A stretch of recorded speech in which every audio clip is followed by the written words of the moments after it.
नमस्कार, 5 बजे की खबरों में बहुत स्वागत है आपका। मैं हूं आपके साथ विपिन चौबे और मेरे साथ इस बुलेटिन में मेरे सहयोगी गौरव अग्रवाल भी रहेंगे मौजूद। तो सवाल यह है कि जिस 10 तारीख का इंतजार पूरी दुनिया कर रही थी, उस सीज फायर का क्या हुआ, क्या होगा, कितना भरोसा कर रहा है ईरान और अमेरिका का क्या प्लान बी तैयार है? क्योंकि ईरान के सुप्रीम कमांडर ने यह कह दिया कि जो सीज फायर कहा जा रहा था वो दरअसल वो बातचीत अमेरिका का ब्लफ है और ईरान की सेना को तैयार रहने के आदेश दिए हैं और इसी सीजफायर पर दुनिया ने चैन की सांस ली थी। अब सवाल यह है कि क्या होगा इस सीजफायर का और क्या यह युद्ध एक बार फिर से भड़केगा? करेंगे चर्चा, लेकिन एक बड़ी खबर से बुलेटिन की करने जा रहे हैं शुरुआत। लेबनान की राजधानी बेरूत में भीषण तबाही देखने को मिली है।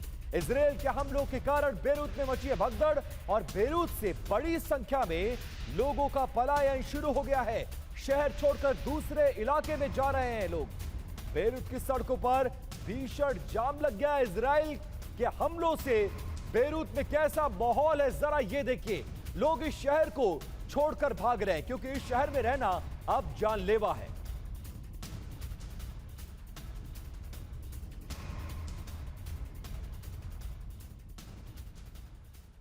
देखिए, ये तो तस्वीरें आपने देखी। अब लेबनान पर फिर इजरायल ने जो बमबारी की है वो दिखाता हूं आपको। दक्षिणी लेबनान के अज मजादिल कस्बे पर हमला किया गया है। ये देखिए, ये धुएं का मशरूम वाला ये जो विजुअल है आप देखिए। लेबनान के तार जिले पर इजरायली अटैक, इजरायल के फाइटर जेट हमले कर रहे हैं और देखिए फिर कैसे एक मशरूम क्लाउड वहां पर दिखा है धुएं का, जो बताता है कि कितना बड़ा अटैक था।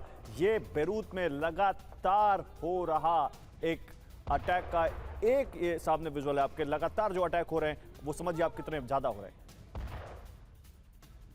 और अब देखिए, खबर यह है जिसका जिक्र मैं कर रहा था कि विध्वंसक जंग की तैयारी में है अमेरिकी सेना। हाइमार्स मिसाइलें खरीदने की तैयारी की जा रही है। 2027 तक 96 हाइमार्स मिसाइल खरीदेगा अमेरिका, यह ऐलान कर दिया गया है। हिजबुल्लाह कमांडर हाजी अबू मुस्तफा की मौत की पुष्टि हो गई है। इजरायली हमले में मारा गया था अबू मुस्तफा। इजरायली हमले में तीसरे हिजबुल्लाह कमांडर की मौत हो गई है। तो नसरल्लाह से लेकर अभी तक 3 कमांडर मार दिए गए हैं। आप देखिए, इजरायली हमले में एक और हिजबुल्लाह कमांडर अबू मुस्तफा की मौत की खबर। और दक्षिणी लेबनान में इजरायल ने हमला बोल दिया है। अल शाहबिया शहर पर हवाई हमले किए गए हैं। इजरायली हमलों से जबरदस्त तबाही देखी जा रही है। तस्वीरें आपके सामने।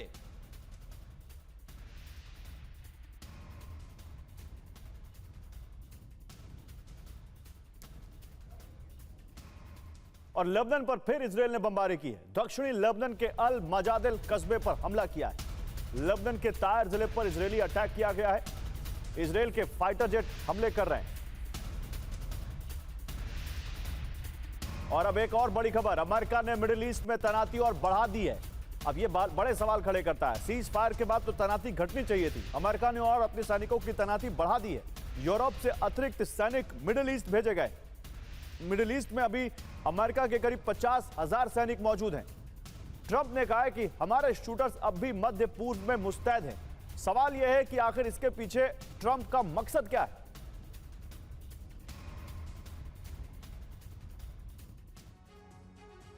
अब देखिए, हम ये क्यों कह रहे हैं कि ट्रंप वार्ता के जरिए ब्लफ कर रहे हैं, और इसका जवाब यह है कि जब भी वार्ता हुई है तब अमेरिका ने ईरान पर हमला कर दिया। ऐसे में कैसे भरोसा किया जाए? अब पीछे ले चलता हूं आपको। मार्च 2025 में डोनाल्ड ट्रंप ने सुप्रीम लीडर खामनेई को चिट्ठी लिखी जिसमें परमाणु समझौते पर वार्ता की पेशकश की गई। फिर 3 महीने बाद यानी जून 2025 में इजरायल का ईरान पर विध्वंसक हमला देखने को मिला। अमेरिका ने नतांज फोर्डो पर बमबारी कर दी। 12 दिन के युद्ध में भीषण तबाही हुई थी और उसके बाद दूसरी मीटिंग मस्कट में हुई। क्या हुआ वहां पर? ईरान पर स्ट्राइक हो गई। उस मीटिंग के बाद फरवरी 2026 का जिक्र कर लीजिए। ओमान की मध्यस्थता में यूएस ईरान में वार्ता शुरू हुई।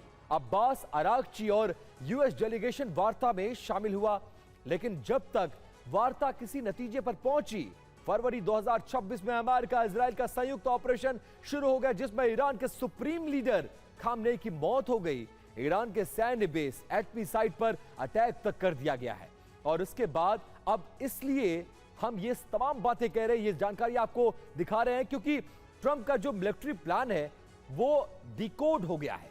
अप्रैल 2026 में ईरान यूएस के बीच सीज फायर का ऐलान हुआ। इस्लामाबाद में आगे की वार्ता की जाएगी। दोनों देशों के प्रतिनिधि पहुंचने की खबरें सामने आ रही हैं। लेकिन अब सवाल यह उठता है कि क्या अमेरिका वार्ता की आड़ में जमीनी युद्ध की तैयारी कर रहा है? ऐसे में अमेरिका पर कैसे भरोसा करें? और देखिए एक और बड़ी खबर आ रही है,